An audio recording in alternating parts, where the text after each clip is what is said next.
If you want a Toyota Camry because you want something that is reliable, I'm gonna stop there at reliable, but it's a bit too boring for you, or for lack of a better term, it's too much of a Camry for you, then this is your other alternative. Here we have the 2010 Honda Accord 2.4.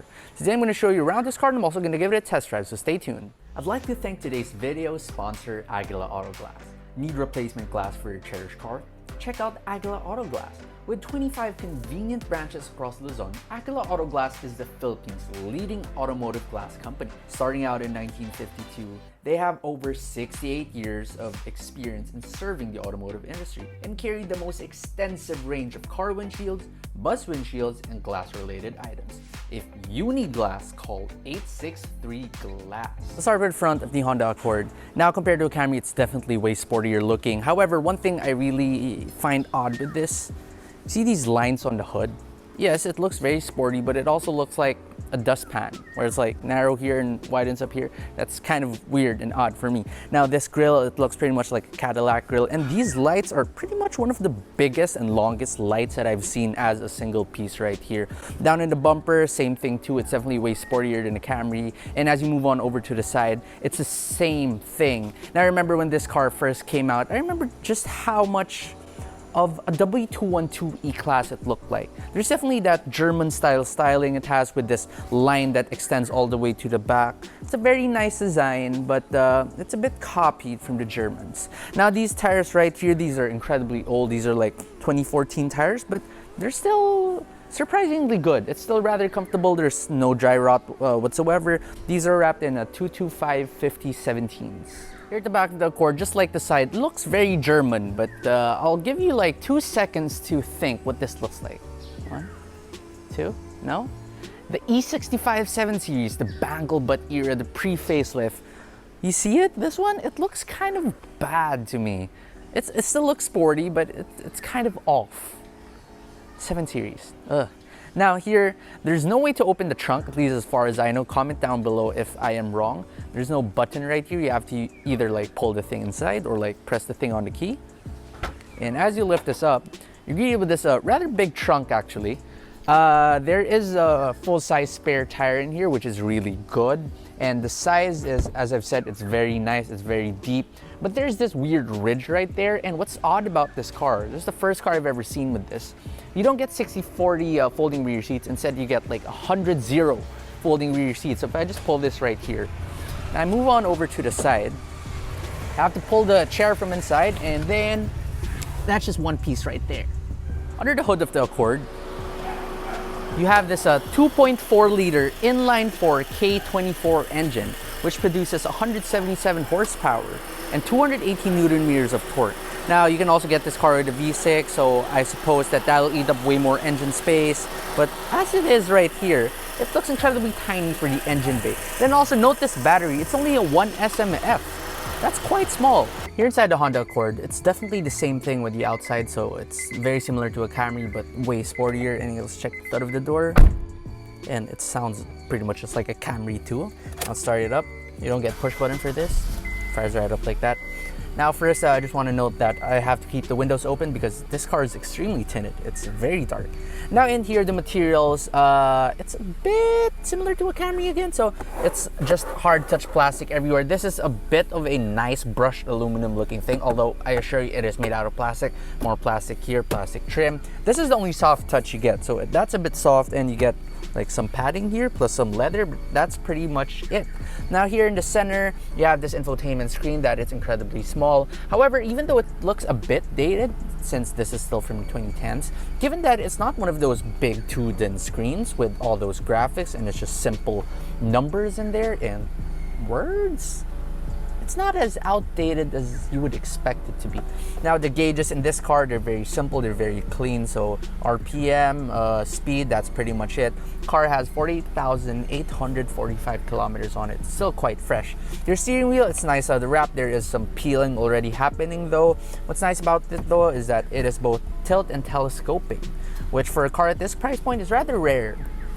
On the sides, you get paddle shifters. I don't really use them. They're kind of useless, not gonna lie. And you get this Honda's favorite, a working handbrake.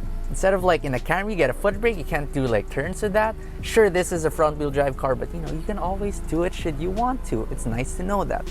Your gear shifter, it's just all the way straight down. It feels kind of cheap actually, but that's fine, I guess, for this price point. The seats, they're sportier. They're definitely sportier than a Camry, so they hug you even more. But what's annoying about this is that you can't seem to put the front part of the seat where your thighs are down. So like I can raise it electrically, okay, but I can't put it any further than that, which puts my back at an odd position. So it puts all the load down here on like my love handles, which is very annoying. In longer journeys, it does give me a little bit of a backache. So that's just something to look out for. A Camry seat is definitely more comfortable. You get this button right here, so that's your rear sunshade. So you press that, and that thing at the back opens up just like that. Then you press it again, and it goes back down. Pretty nice. Here at the back of the Accord, let's check the thud of the door. And it sounds way more reassuring here at the back. Now the windows, unfortunately, they don't go all the way down, so kids will not love that. But aside from that, everything else back here, the materials are very similar to your front. So soft touch here, soft touch here, soft touch here, and it ends there. Now here, legroom is definitely great. It's quite similar to a Camry. You also get this map pocket back here, but this car feels a bit wider than a Camry. So seating 3 people back here is definitely more doable. You also get a little bit more headroom. The problem is though, you get this transmission tunnel that although it's not that wide, it's still higher than a Camry. I suppose that's for all-wheel drive models, but we don't get that in the Philippines, so I'm not quite sure about it. Now back here, so what toys do you have? So you get your own air vents, you get 2 here, you get a huge bottle holder at the side, you get an ashtray, and finally you get this armrest right here, which is quite plush. It's quite soft too. Now if you open this up, you get a storage, so it's just square. However, if you flick this small switch here, ooh, it becomes 2 cup holders with still an odd shape to it. Driving the 2010 Honda Accord 2.4. Now earlier I mentioned that this is the CP body. Well, to be precise, this is the CP2 because it's the Sedan 2.4. Then you get the Sedan V6, which is the CP3. You also got CS, which stands for the Coupe version. Anyway, this car first came out in 2008, and for 2008, I must say this is a very good car. Now, if you compare this to its main counterpart, the Camry, this feels a little bit smoother in terms of the engine. The comfort is roughly the same. Maybe the Camry is even a bit softer over speed bumps and potholes.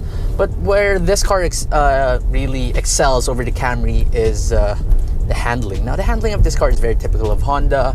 It's a slightly more direct feeling steering.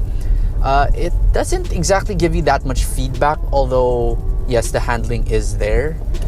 In its competitor, the Camry, it pretty much just boats around all the time. There's a little bit less body roll in this car. Now, if you get the V6 version of this, that one has 275 PS, 275 horsepower, and that is definitely a rocket, just like the 3.5 liter Camry. And what's cool about that car is that even though it's a V6 engine, it has this variable cylinder management thing, which can deactivate 2 of the cylinders and progressively deactivate 3. That way you get a very, very fuel economic ride while still being able to enjoy that V6 power on demand.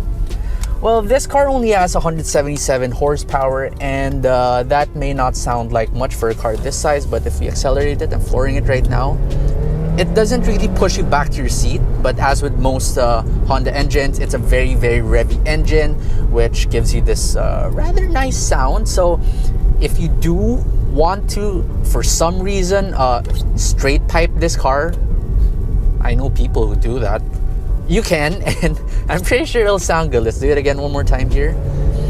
It's not very fast. Right now we're doing 60, 70, 80, and I'm running out of roads. So it's really not a very fast car. It does feel very similar to a Honda Civic RS, the Turbo RS. Not the R, just the RS. But it doesn't give you that big turbo boost feel that will just kick you back to your seat. So in general, it's not a very torquey engine, but that's fine because most people who buy this car will probably just sit at the back as a passenger. I'm talking about the Philippines here. So North American viewers, I know that this would primarily be a driver's car. In the Philippines, if you don't want to be chauffeur driven, chances are you're gonna go for the Civic instead. So overall, this car, I must say, is very good for, number one, its age, number two, its price. Now, brand new, this car cost around 1.6 million, I believe, in 2008 to 2012-ish for the i4 model, and for the V6 that cost around 2 million. But today, you can actually pick this car up for as little as 280,000 pesos, 285, around that area for a 2008 model with around 60,000 kilometers. All the way up, if you want to go for the latter models, the 2012, those go for around 460K with around 70,000 kilometers. At least that's what I've seen on Carousel and Facebook Marketplace. If you are looking for a second-hand, rather reliable mid-size sedan that you can both drive by yourself and be chauffeured around in, this is definitely one of the cars to choose from, the other one being the Camry. Did you have the unfortunate experience of having your windshield or any of your automotive glass cracked? Perhaps someone threw a rock at you and now you have a bad crack at it. Maybe you have a classic car with aging weather strips and you need new weather strips and wipers as well. Then just check on out Aguila Auto Glass. Today we've come to their Pasig C5 store to show you just what they have and what you need to tell them for them to be able to give you a fresh set of glass and weather strips.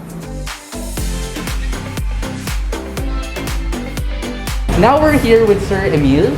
And Sir Emil, so tell me, when people come here and they need a new windshield, what do they need to provide? Like the make and model of the car, the year, what do they need? Basically, when the customer arrives, we will check the, for example, the windshield, if what model and what year model for that windshield. And then we will make a quotation. The quotation includes the price for the windshield, for the other materials like sealant and adhesive, and for the labor for installation. Okay, sir. Now, question is, do you have almost all types of windshields here? For example, I come in a Toyota Vios, a Toyota Innova, or a Fortuner. Yes, Will we have. you have that in stock? Yes, sir, we have. What about European cars like BMWs, Mercedes-Benz? Do you also Yes, have? sir, we have. We have an array of at least 5,000 models of our. That's a lot. Yes, sir, 5,000. But are there any cars that will need to be ordered first? For example, if I come in a brand new 2021 all new Fortuner, and you don't have the windshield yet, how long do we have to wait more or less to have the windshield come in? First, see the car model and we will measure the windshield. And then the process is we will order that 3 months or to 6 months. That long? Yeah, 3 that's months. long. But once it arrives, sir, how long does it take for you to install it in the car? Less than an hour. Less than an hour? Yes. Now, do you have any idea compared to, let's say, casa prices or dealer prices, how much cheaper are you? Maybe 50%? We're at least 50% or more cheaper. 50% Yes. at least 50% cheaper. Or more. But the quality, I assume, is the same. Yes, yes. Exactly the same. Yes, right? sir. We do tint works there. It's an air-conditioned room for tint works. So anyone can just come here, book an appointment, have their tint as well? Yes, sir. So it's a one-stop shop for Yes, all sir. their windshield Yes, sir. needs, yeah? Yes, sir. Okay, then thank you again, Sir Emil. So next time, Thank you very if you much. need windshield, weather stripping, wiper, or even tint, just come here to Aguila Auto Glass.